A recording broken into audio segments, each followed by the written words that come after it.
Good morning, all. My name is Siddharth. Bearing on before from ECE. My seminar topic is probability density function theory. Probability density function theory is a mathematical function that describes how probability is distributed over a continuous random variable. Instead of giving probabilities for exact values, which is impossible in continuous cases, it describes the relative likelihood that the variable takes values in a certain range. So, why do we use this theory? Because for continuous random variables, probability at a point is always zero. In continuous probability distribution, the probability of a single exact value is always zero. For example, if you measure a person's exact height, for example 150 centimeters, the probability that is exactly 150 centimeters. Instead, we calculate the probability of the height in range between 150 to 155 centimeters. This is where PDF is used. PDF helps us to find probability over an interval. The PDF gives the shape of how probability is spread across values. PDF also helps us to understand where values are likely to happen. By looking at the shape of the PDF, we can identify where the values are more concentrated, where the values are rare or less common. Now we will see the relation between the probability density function and probability distribution.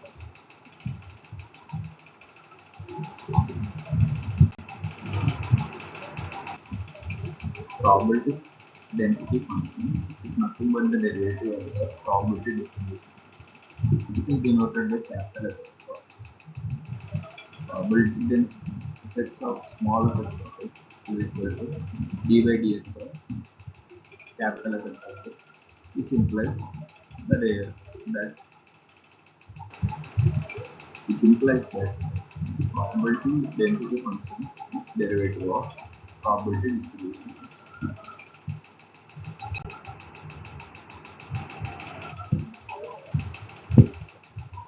Now we will see some definitions.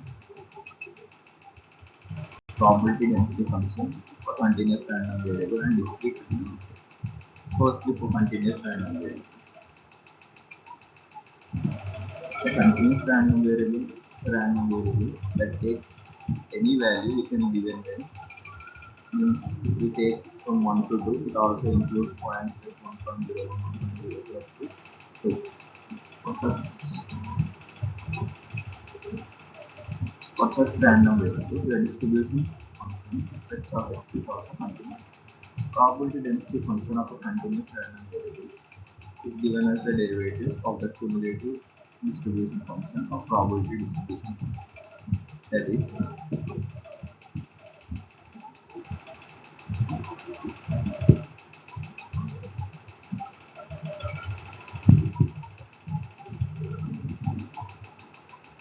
this uh, small effects of x is equal to dfx of x by dx for the range minus infinity to infinity.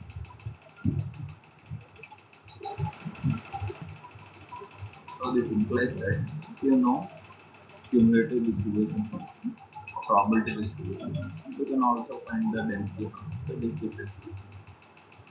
Now for discrete random variable,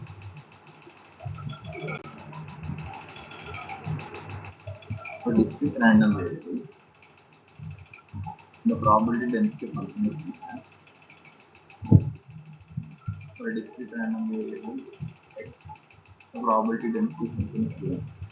Fx of x is equal to summation I is equal to 1 to n p of xi del of x minus xi.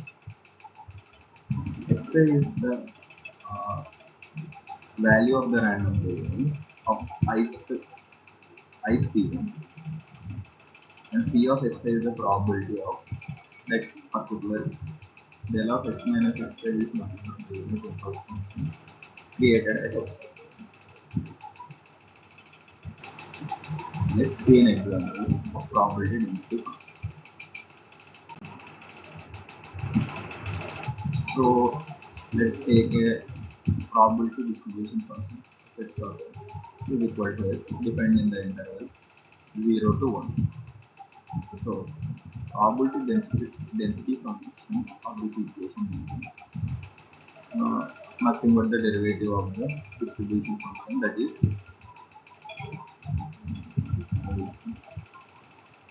1, because d by dx of x is equal to 1. So as we can see in the graph, in the range of 0 to 1, the area of density function is equal to 1, and the and beyond the limits or behind the limits, the function is absolutely 0. So this is an example of probability density. So now let's see some properties of probability density.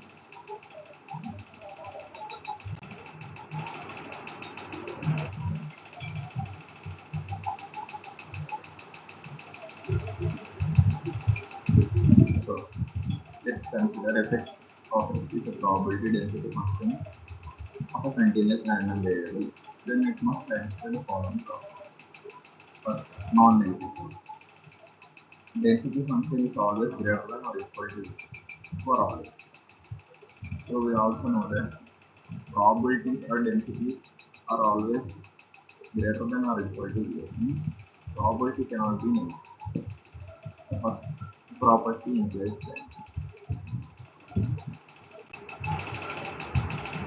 Second property, total area under the density curve is always equal to 4, as you can see here.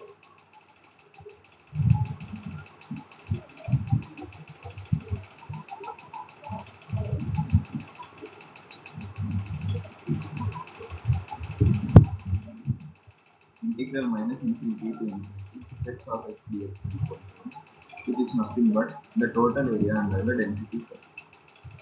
The total for explanation, the total probability over the entire range of the random variables must be equal to 1,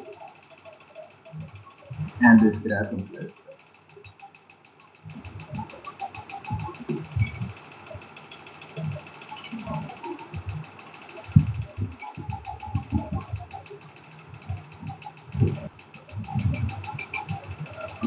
Let's see a third problem.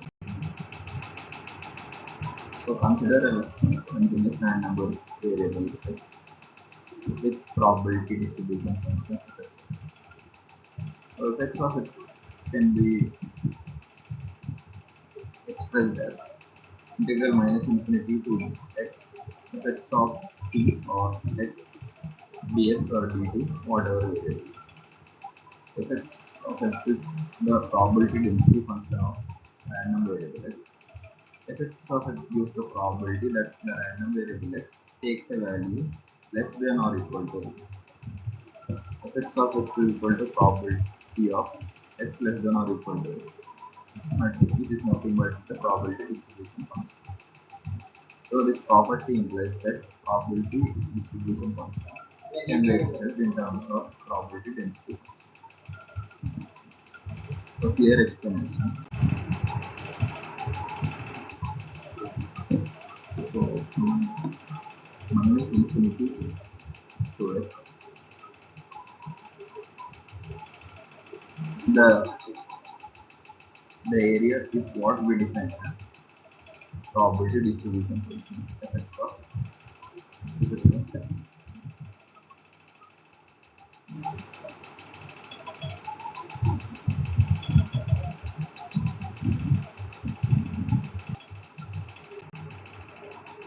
This is the fourth and last property. For any two values or any two events x1 less than x2, the probability that the random variable x lies in the interval x1 less than x less than or equal to x2 is given by p of x1 less than x less than or x2 integral x1 to x2 fx dx.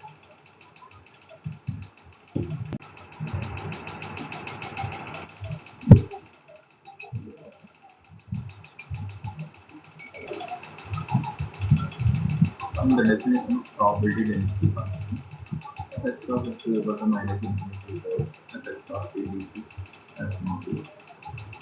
So let's take two distribution equation. Fx of x2 is equal to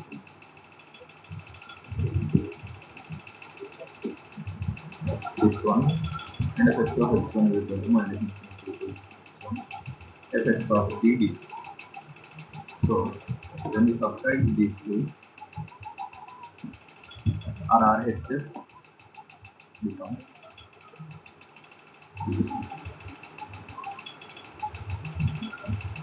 it is nothing but integral x1 to x2 fx1 dt.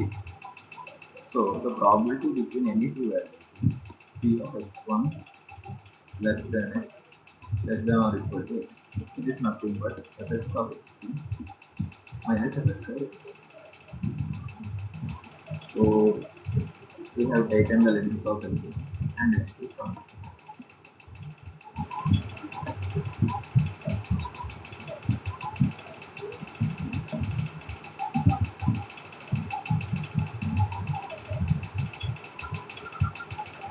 So these are the properties and definitions of probability density function. Small group. Thank you.